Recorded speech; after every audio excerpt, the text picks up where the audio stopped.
விவசாயங்கிறது கடந்த காலங்கள்ல ஒவ்வொரு தொழில சேர்ந்தவங்களும் ஒவ்வொரு சாதியாக பார்க்கப்பட்டார்கள். தச்சு தொழில் செஞ்சவங்க, தச்சு ஆசாரி அப்படின்னு பார்க்கப்பட்டாங்க. அப்புறம் மண்பானை செய்றவங்க, அந்த ஒவ்வொரு தொழிலை செய்தவர்கள் அந்த தொழில் ரீதியாக சாதியாக அடையாளம் காணப்பட்டார்கள். ஆனா, எல்லா எந்த தொ எந்த தொழிலுக்கும் சாதி கிடையாது அப்படின்னா, விவசாயத்துக்கு தான் சாதி கிடையாது. விவசாயம் செய்கிறவர்கள் இந்த சாதி என்று அன்றைக்கு இல்லாமல் இருந்தது. அன்றையிலிருந்து இன்று வரைக்கும் இல்லாம எல்லா சாதியினரும் செய்யக்கூடிய ஒரு தொழில் விவசாயம். அதனால தான் விவசாயத்தை செய்கிறவர்கள் இந்த சாதியினர் என்று சொல்லாமல் இல்ல. அப்ப அந்த காலத்தில வியாபாரம், விற்பனை, இந்த மளிகை கடை, சந்தை இந்த மாதிரியான விஷயங்கள் ஒரு 200, 300 வருஷத்துக்கு முன்னாடிலாம் இல்ல. அவங்கவங்களுக்கு தேவையான உணவுப் பொருளை அவரவர்களே உற்பத்தி செய்து கொண்டார்கள். அப்படி இருக்கும்போது நீ எந்த தொழில் செஞ்சாலும், மண்பானை செஞ்சாலும் உனக்கு தேவையான அரிசி, நெல்லு அரிசியோ, நெல்லோ, சோளமோ, காய்கறியோ நீ தான் உற்பத்தி பண்ணியாகணும். உனக்கு எப்போதுமே வியாபாரம் இருக்குன்னு சொல்ல முடியாது. உன் மண்பானைகளுக்கு எப்பவுமே டிமாண்ட் இருக்குன்னு சொல்ல முடியாது. அதுமாதிரி தச்சு தொழிலாளி, ஆசாரி அவருக்கு எல்லா ஒரு சில ஆசாரி பிஸியாக இருப்பாங்க. ஒரு சில ஆசாரி திறமை இல்லாமல் இருப்பாங்க. எல்லா நேரமும் அவருக்கு அந்த தொழில் ஆசாரி தொழில் அந்த தச்சு தொழில் அவருக்கு வருமானத்தை தரும்னு சொல்ல முடியாது. அதனால் சாப்பாட்டுக்கு என்ன பண்ணணும், அப்போ விவசாயத்தில் ஒரு கால் வச்சுருந்தாங்க. விவசாயத்தில் அன்னைக்கெல்லாம் நிலம் தாராளமாக இருந்தது. அதனால் விவசாயத்தில் ஒரு கால்.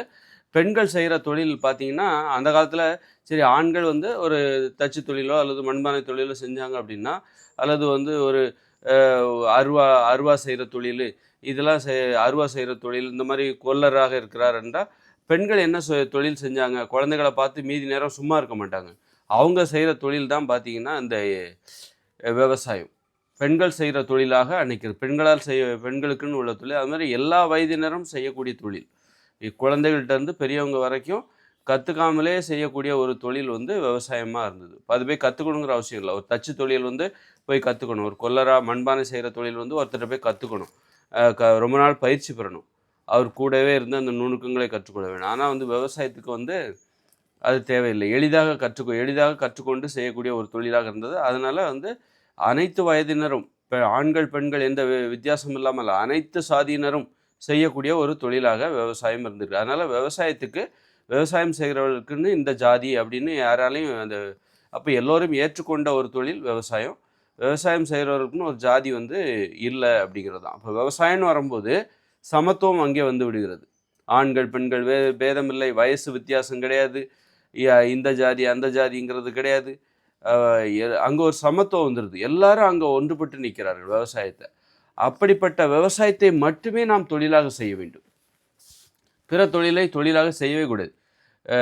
அதுதான் தற்சார்பு வாழ்க்கை முறைன்னு வரும்போது அந்த எல்லா சாதியினரும் எல்லாராலும் ஏற்றுக்கொள்ளப்பட்ட, எல்லா வயதினரும் ஆண் பெண் வேறுபாடு இல்லாமல் அனைவராலும் ஏற்றுக்கொள்ளப்பட்ட அந்த விவசாய தொழிலை மட்டும்தான் நாம் தொழிலாக செய்யணும். எனக்கு தேவையான ஆடைக்கு நான் என்ன பண்ணுவேன், அதை நீயே உற்பத்தி பண்ணிக்கோ, நீயே இயற்கையிலேருந்து தயாரிச்சிக்கோ, உனக்கு தேவையான ஆடையை எனக்கு தேவையான உனக்கு தேவையான சட்டி பண்ணி நீயே செஞ்சுக்கோ.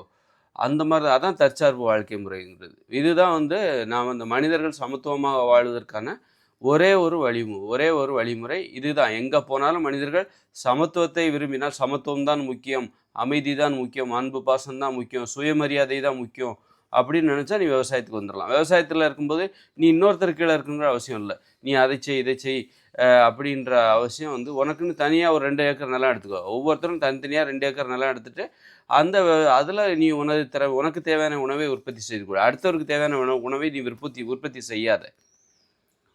அடுத்தவங்களுக்கு உனக்கு தேவையான உணவை மட்டுமே நீ உற்பத்தி செஞ்சுக்கோ. இப்படி ஒரு ஏற்பாடு விவசாய தொழிலில் மட்டும்தான் இருக்குது. எப்போ இந்த அடிமைத்தனம் வருது, ஒருத்தர்கிட்ட போய் தொழில் கற்றுக்கிறது, விவசாயத்தை விட்டுட்டு நீ வேறு தொழில் நான் போய் செய்ய போகிறேன், தச்சு தொழில் செய்ய போகிறேன், கொல்லர் தொழில் செய்ய போகிறேன், பாறை உடைக்க போகிறேன், சிலை செய்ய போகிறேன், இந்த மாதிரி கட்டடம் கட்ட போகிறேன், இப்படி மாற்று செயல்களை தொழிலாக செய்யும்போது தான் நீ இன்னொருத்தர் கீழே இருக்க வேண்டியிருக்கு. அங்கே அங்கே ஒருத்தர் பெரிய தலைமை, ரொம்ப விஷயம் தெரிஞ்ச ஒருத்தர் இருப்பார், அவருக்கு கீழே நீ அடிமையாக இருக்க வேண்டியிருக்கு. அவர் ஒன்றை திட்டுவார், அடிப்பார். இந்த மாதிரி விவசாயம்னு வரும்போது நீ தலை நிமிர்ந்து இருந்த, யாரு கீழே இருந்து செய்ய வேண்டிய அவசியம் இல்லை. எல்லாரும் அவங்கவுங்களுக்குள்ள அறிவை வச்சு செய்யக்கூடிய ஒரு எளிதான ஒரு விவசாய தொழிலாக கடந்த கால விவசாயம் இருந்தது. இன்றைக்கி விவசாயமும் கஷ்டமாக மாறிப்போச்சு. அப்போ அந்த மாதிரி விவசாயம் மட்டும்தான், விவசாயத்தை அனைவரும் தொழிலாக ஏற்றுக்கொண்டு பிற தேவைகளை அவரவரை பூர்த்தி செய்து கொள்ள வேண்டும். எனக்கு தேவையான உனக்கு செருப்பு வேணுமா, நீயே தயாரிச்சிக்கோ. உன் புத்திசாலித்தண்டை வச்சு இயற்கையிலேருந்து கிடைக்கிற பொருளை வச்சு நீயே தயாரிச்சிக்கோ. உனக்கு தேவையான மண்பானை, உனக்கு தேவையான சட்டை, உனக்கு தேவையான குடிசை நீயே கட்டிக்கோ. இப்போ கட்டடத்தை கட்ட முடியும். உனக்கு தேவையான கட்டடத்தை காங்கிரீட் கட்டடம்லாம் கட்ட முடியாது. உனக்கு தேவையான குடிசை நீயே கட்டிக்கோ. இப்போ குடிசை தான். நீயே கட்டிக் கொள்வதா உனக்கு நீயே கட்டிக் கொள்வதா இருந்தால் குடிசை தான். நீயே உனக்கான ஆடையை தயாரித்துக் கொள்வதா இருந்தால் அதன் தரம் குறைவாகத்தான் இருக்கும்.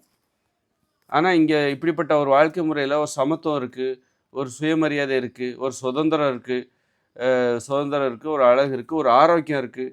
இன்றைக்கி நம்ம நமது தேவைகளை பிறரை தேடி போய் வாங்குகிறோம். அப்படிங்கும்போது தரமாக கிடைக்குதுன்னு சொல்கிறோம். நிறைய விஷயத்தில் நம்ம ஏமாந்து போகிறோம். கலப்படம், விவசாயிகள் உணவுப் பொருளை பூச்சி மருந்து அடிக்கிறாங்க. ஹோட்டலுக்கு போனால் அவன் என்ன பண்ணுறான்னு நிறைய கலப்படம், உணவுப் பொருட்கள் கலப்படம், கடைசியில் நோய் வந்துடுதுல்ல. பிறரை நம்பக்கூடாது. நம்ம தேவைகளுக்காக நாம் பிறரை நம்பக்கூடாது என்பதை தான் நம்ம இதிலிருந்து கற்றுக்குறோம்.